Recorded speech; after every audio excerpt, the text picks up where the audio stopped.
requested to make a submission to this honorable committee on the following matters: to appreciate the adequacy of the policy and legal framework that is governing the freight transport sector in Zambia, in particular focus on road; appreciate the transport investments in place to enhance road freight operations by locals; ascertain the causes of low participation of local freight transporters in comparison to foreign transporters; to first being the 2019 National Road Transport Policy, which provides for focus and framework for collaborative development in the integrated system that will be accessible, efficient, and safe to all. It also seeks to promote private sector involvement in infrastructure development and service provision under the regulated environment. The second one, under the legal framework, is the Public Roads Act number 12 of 2022.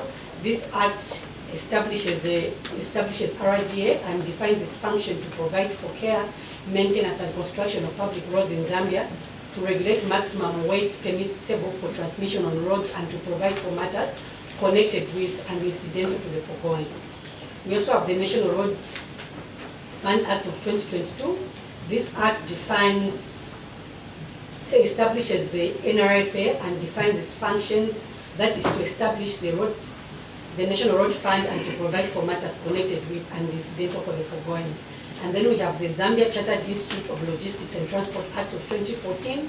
This act provides for the establishment of the Zambia Chartered Institute of Logistics and Transport and provides for its powers and functions, constitutes the National Council for the Institute and provides for its functions and powers. It provides for qualification of the members of the institutes, provides for registration of members to practice as logisticians or transporters, and it provides for the constitute of the disciplinary committee. And it also provides for matters connected with and incidental to the foregoing. The other act is the Public Roads Amendment Act number 9 of 2022. This was an act that amended the Public Roads Act of 2002. This act may be cited as the Public Roads Amendment Act of 22 and shall be read as one with the Public Roads Act. This act, the Road Traffic Act, the National Road Fund Act, and the Transport Communication Act also govern the Free Transport Act, as these regulations lay the ground for the sector. While these regulations lay the groundwork for the sector, challenges persist with the implementation and effectiveness. One issue is the enforcement of regulations because of inadequate monitoring and enforcement of weight limits, vehicle standards, and road safety measures have led to high incidence of overloading and accidents in the country. Coming to the appreciation of road investments, I think one that is key to this is the one project is the Link Zambia 8000, also known as the Accelerated National Roads Construction Program, that aimed at improving the current situation of roads in Zambia by rehabilitating and construction of new roads. Zambia has been expanding collection of road tolls on major roads to fund road maintenance and broaden financing options for the road infrastructure development, such as the PAVE Zambia 2000 program, which aims at rehabilitation of 2,000 kilometers of urban roads, and L400 projects, which is construction of rehabilitation of 400 kilometers of roads in Lusaka urban at the cost of $348 million. However, the road development agents did not record any progress of these programs that are being implemented. RRDA did not record any progress on upgrading of the Zambia 8000 program in 2022 compared to 9.7 kilometers compared in 2021, and this was due to the money that was not released and other fewer projects, and the time when the country also just started cancelling some of the road contracts.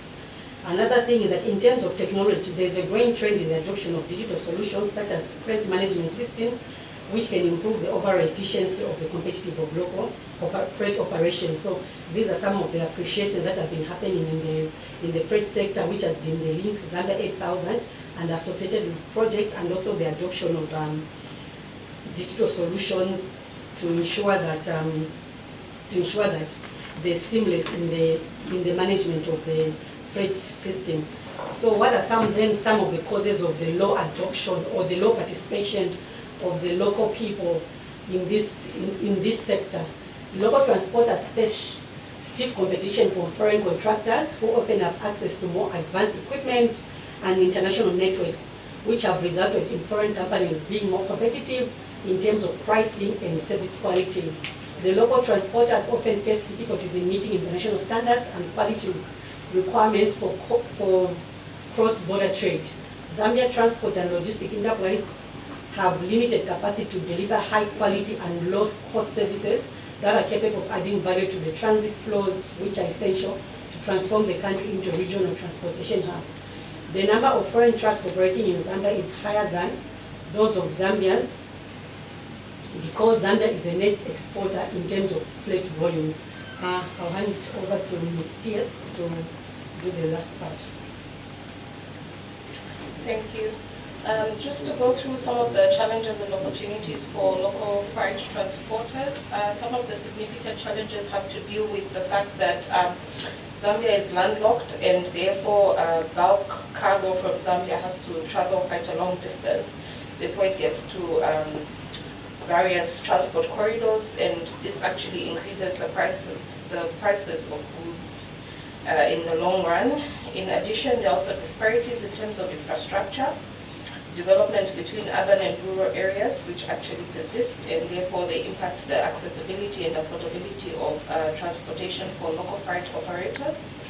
There's also limited access to financing and capital for investment, particularly for local freight operators, and this actually influences the type of freight that they could, the fleet that they could invest in comparison to foreign competitors. And there's also inadequate access to credit, as well as the high interest rates, which influence the previous point that I just highlighted. In terms of opportunities, given that Zambia is quite central in terms of its location, it increases access to SADC countries, COMESA, as well as the Eastern African community. That is actually an opportunity for Zambia to take advantage in terms of expediting and taking lead in developing more corridors and position itself as a hub for interregional trade, as well as development of key transport corridors within the SADC region. There are also opportunities for collaborations with international logistics firms that can provide local operators with access to global markets, technology, expertise, as well as enhancing their competitiveness. Another opportunity comes in with the PPP model of financing for road construction, in that it could increase accessibility to areas that were previously hard to reach. There's also an opportunity in terms of embracing innovation and technology in other key opportunities by adopting modern fleet management systems, GPS tracking, and digital platforms for local operators that could help improve their service quality, efficiency, as well as transparency. Just to look at some of the recommendations that have been put across. The first is that there's need for more comprehensive regulations, specifically tailored to freight transport sector, covering issues such as licensing, insurance, and taxation. A more holistic and sector-specific approach could help improve the overall regulatory framework and promote transparency and fairness in the industry. There is need for capacity building and skills development programs for local freight transporters to enhance their competitiveness and ability to handle international trade requirements. Local freight businesses should embrace local technologies and innovation, as it is critical for long-term success. Investment efforts should continue to address regional imbalances and enhance connectivity. That is the disparities in infrastructure development between rural and urban areas. Promoting adequate access to credit and lowering the cost of borrowing to spur investments in modern and efficient equipment. There is need to promote adequate monitoring and enforcement of weight limits, vehicle standards, and road safety measures through more rigorous enforcement mechanisms, essential to ensure safety and sustainability of the sector. We submit, Chair. Thank you. The front of the freight road sector is being run by foreigners.